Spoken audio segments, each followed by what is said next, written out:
Hi, my name is Jack Griffin. I want to talk to you a little bit today about dental implants.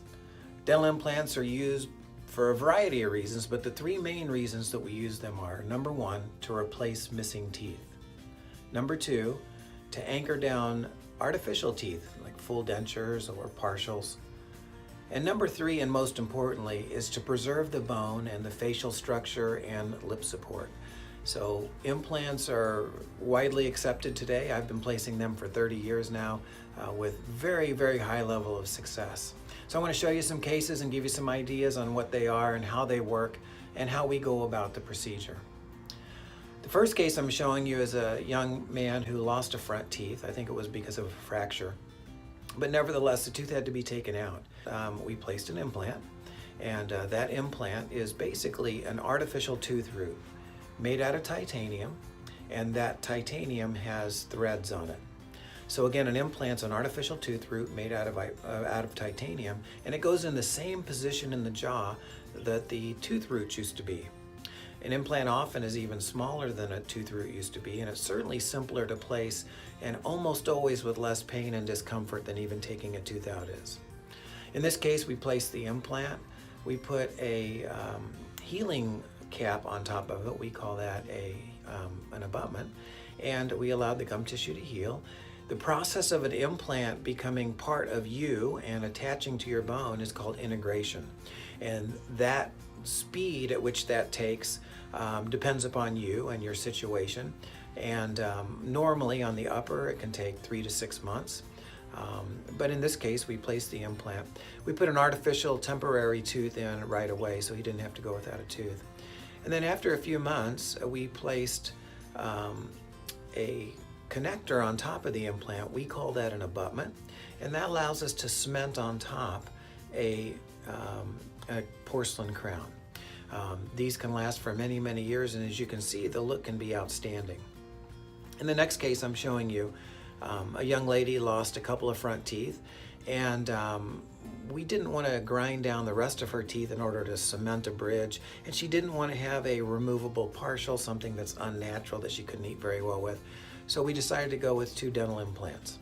We placed 2 implants underneath the gums, and on top of those we placed 2 cemented porcelain crowns.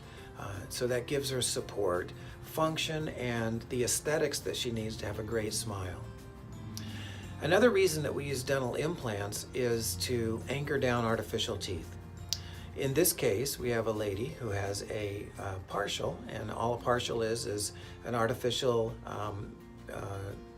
device that we use to replace part of the teeth.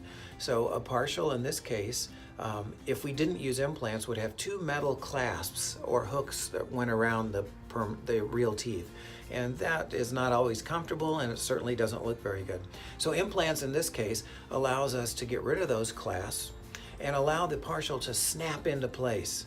Those little snaps that we place on top of the implants are called attachments, and there's a variety of different kinds of them, but these attachments allow us to adjust the amount of pressure that we need so that the partial is very secure and stays in place very well, but it doesn't fall out, and it gives the patient a lot better chewing forces, much more natural than a partial that doesn't have implants. In the last case I'm going to show you is a full denture. So this young lady lost her teeth, and she had a regular denture, and she didn't like the way, first of all, that it made her gag. It covered the roof of her mouth, and she couldn't talk very well with it. She couldn't eat very well with it, and her biting forces were much less with a denture. So in this case, our goals were to anchor the denture in place and to remove the part of the denture that covers the palate, that covers the roof of the mouth, and that gives you a much better sensation of eating and speaking and taste. So we made her a new upper denture, if you will, that snaps on top of the implants. Those attachments that we use, there's several different levels of force that we can change if she needed to. In this case, we used a moderate degree of force to anchor the denture in place, and that allowed us to remove the palatal part of the denture. So it's basically a horseshoe shape, snaps into place, but she can take it out to clean around the implants, and if we ever had to do any work on those artificial teeth, we could remove it from her mouth very easily and do any work that we needed to do. So again, my name is Jack Griffin. You can find me at mysmilecenter.com. And if you're ever considering implants in the St. Louis area, we'd love to help you. Thank you very much for listening.